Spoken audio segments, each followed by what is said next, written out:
more impaired. And what we see here is that with some exceptions, the baseline condition is able to produce higher level of strength in the connectivity compared to the recovery case.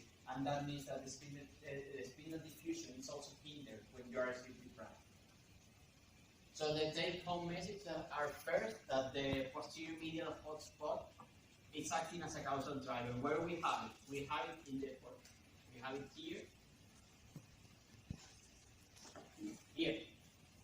This is acting as a hotspot for producing the disconnection that is necessary to force this node. The posterior medial hotspot is acting as a causal driver, so the PCC and related areas. And there are some theories that relate the activity here of this hotspot to consciousness. And therefore we have an effective connectivity breakdown at low frequencies, which is what I showed you with the news. And then when we go to the spindles, we see that the MCC and also the PCC to less extent is acting as a cortical relay station for the spreading of spindle synchronization. And it's making use of the default network topology as I showed you with one of the web clips. There is a curvilinear evolution of current source density. Remember, it was like this, and that means that there is an inversion in the correlation with delta, because at the beginning they are going like this, but then at the end of the window, one is going up and the other is going down. So that means that you change from positive to negative, and that's due to the connectivity reorganization, which I showed. So the connectivity is reorganizing. That's why you change from positive correlation to negative correlation. And finally, there is a faster current source density increase in the recovery condition. Remember the two exponentials, and the exponential in recovery was much steeper. But that it's at the expense of impaired or diminished diffusion of current source density changes and spindles in the signal range. So that means that we have, at the same time we have a higher increase of delta activity, we also have less spindles, and because of we make connectivity, lower capability to spread them cortically. And as I said here, this is involved in learning because there are many theories that relate spindle to memory consolidation. And I told you previously that spindles are diminished during recovery when you do the current source density, and when we do ICO, that is related to causal connectivity, they have a harder time to synchronize. So that means that if spindles are related to learning and they have diminished connectivity and diminished current source density, you are going to be more impaired to learn any material when you are sleep deprived, which is something that you can know from experience, but I tell you the reason scientifically. I tell you the reason for that. Finally, the acknowledgements are the committee members, which so nicely came here, and then all the group members and all the special contributors. I would also like to mention my family, which came, and with that, I thank you.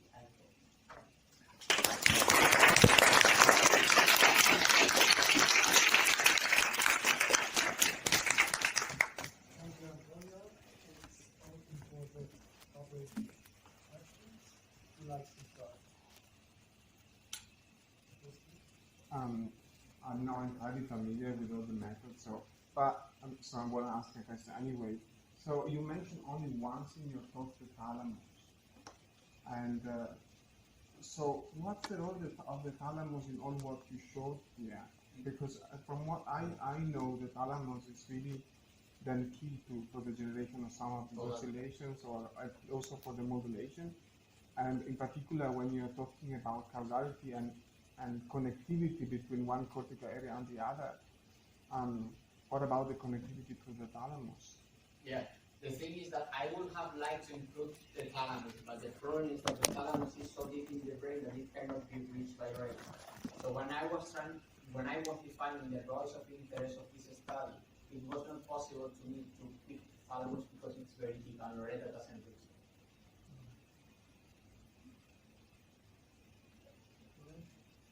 Another question. I was wondering what one can do to deduce from what you have shown us. Wakefulness continues for much longer than those 40 hours that you were showing. Do you think that you could, with your method, show that people would be during wakefulness then much more prone to fall asleep? That we know. but that they would be much more prone to errors, easily lost connectivity, and so on and so forth. That's the first question. You keep that.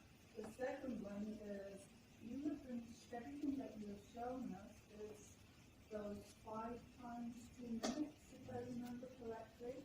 And I was wondering what would happen to those lines you were showing us if you would continue with the baseline. You know, would it reach synapse of what happened, or when would recovery really be recovered to reach baseline level? So those are the 2 questions. So the first question is absolutely yes. So the thing is that if you ask me, can you extend this method to, if you vary 40 hours to 50 hours, 60 hours, totally, the answer is totally yes.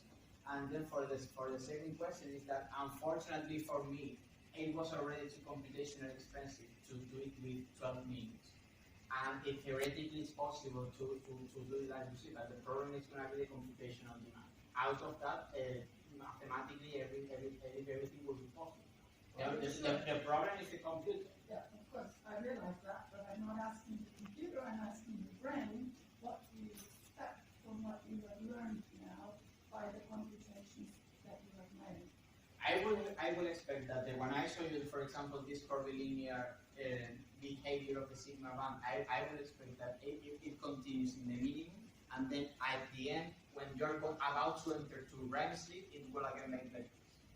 That's what I will expect. Why do you expect that? Because the delta connectivity, the delta band, the sigma activity are anti-correlated. And that's why when you are about to enter to REM sleep, the delta connectivity, the delta band will start to decrease, and because of this anti-correlation, the sigma will have to go up because it's making always the opposite behavior.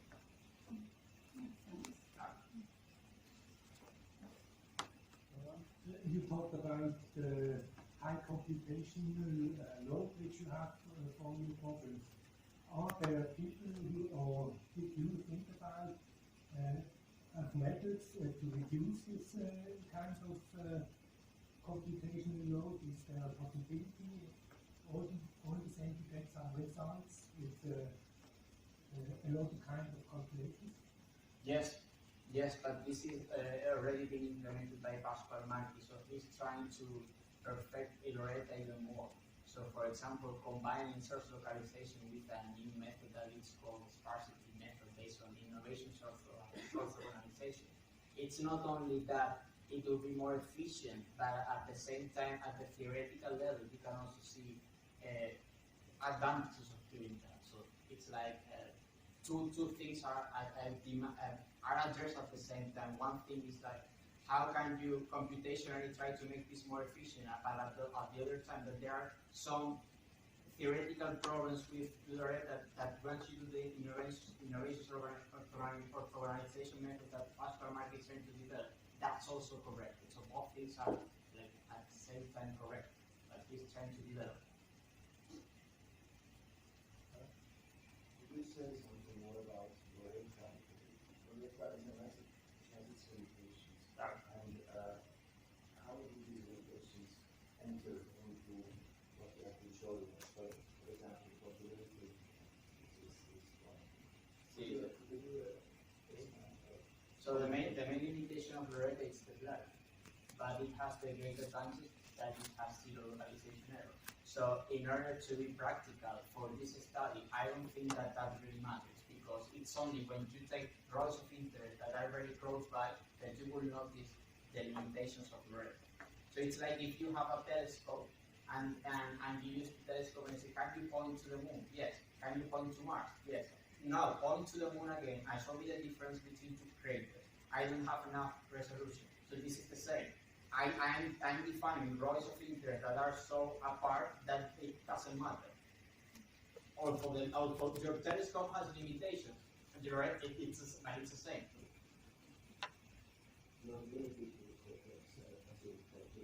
A little bit of subcortical. Initially, Pascal Marquis thought that it would also map subcortical structures, and that you turned out that it's isn't that a limitation in terms of? So I will guess that the main limitation, as somebody was pointing out, that what happens if you try to include the thalamus, and I will have loved to include the thalamus, but there is that Loretta, it's also cortical and a little bit of subcortical. But that's a problem that it's not going to improve mathematically. It's a limitation of the EEG itself because you can only keep information at the level of the scan.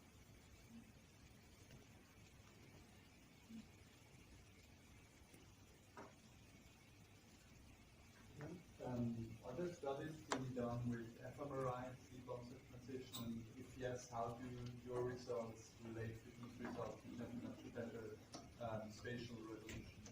Yes, that's true. There are fMRI studies addressing the sleep onset transition, and they also have points to the role of the posterior medial hotspot that I showed you previously. But the main limitation of these studies is that because you're using fMRI, you have a lot of spatial resolution, but the temporal resolution it cannot compete with the retina. So that's the way we try to make it with the retina. So I can tell you, it's a matter of you have to sacrifice something in order to obtain something else, or spatial accuracy or temporal accuracy. But that's also related to the Fourier transform problem. You pick one spatial or temporal. Here is more temporal, and I recognized previously. The problem here is that the blurring exists. But because we are taking rows that are very distant, I don't think that's a problem in this particular case.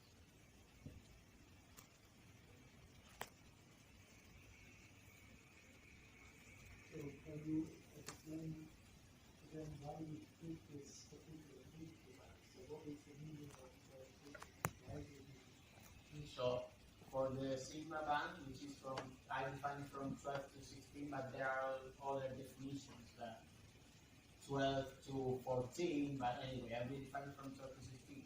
It's because in this frequency range, we expect to have spindles. And the spindles, as I was telling at the beginning with the hipnogram, are an unequivocal sign that somebody is asleep. The spindles can also be divided between the slow frontal and the fast interparietal. In the frequency range that we filter, we pick more the faster ones, whereas the alpha band would probably pick a little bit of slower frontal spindles. And then the other frequency band that we defined was from 0.5 to 5, because in the delta band is going to have the processes which is related to the homeostatic load of the brain. What is the functional meaning of these two frequencies? So what about, let's say, about spindles and slow, can you tell us a bit what they mean? So spindles, as I showed you, as I said previously, happen more particularly during stage 2 of non-REM sleep, and they have like this kind of fancy behavior. They are like 0.5 seconds on average in the duration. And I try to put spindles. One reason is that, as I mentioned before, spindles are related to, there are many theories that point to that, to declarative memory consolidation.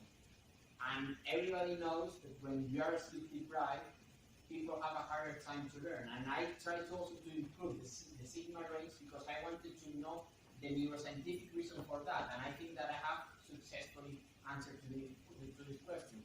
And regarding to the low frequency range, is because in the low frequency range is where people are going to have more activity when they're falling asleep. So I say, why don't I investigate connectivity in the delta range? Because that's where I would expect to have the reorganization of the network. And when I show you the frequency resolution, it was, my hypothesis was actually true. When I threshold the data and you saw this red curve, it was delta and it was sigma that really stood out. So I think I did it correct. I have another question.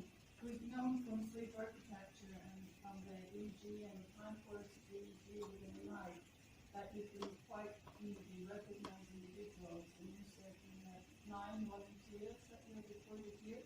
My question is 8, you know, at the end? Could you, based on your analysis, attribute the sleep deprivation data, the recovery data to the correct baseline? I don't know. So can you identify the individuals? So you've got all the baselines, and you've got all the recoveries. Can you attribute the recovery to a particular baseline? I have not tried to do it, but that's possible. Right? Because the first thing that I did with all these patients is to produce the hipnogram.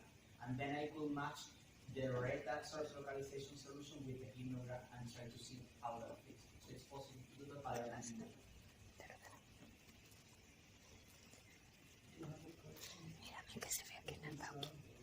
Not really a important question. I was struck when you said at the beginning that the EEG is two-dimensional.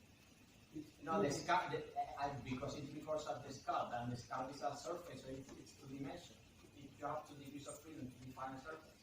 That's why I say. Okay, for one electrode, yeah, but since you are 27. Now, no. In mathematics, every surface is called a two-dimensional object because you have 2 degrees of freedom to define. This is something from mathematics.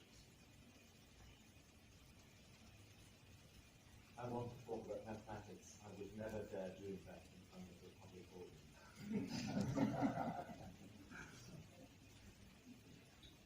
So maybe a last question before we go to the course examinations. When you are standing now, looking back, what would you do? And start all over again.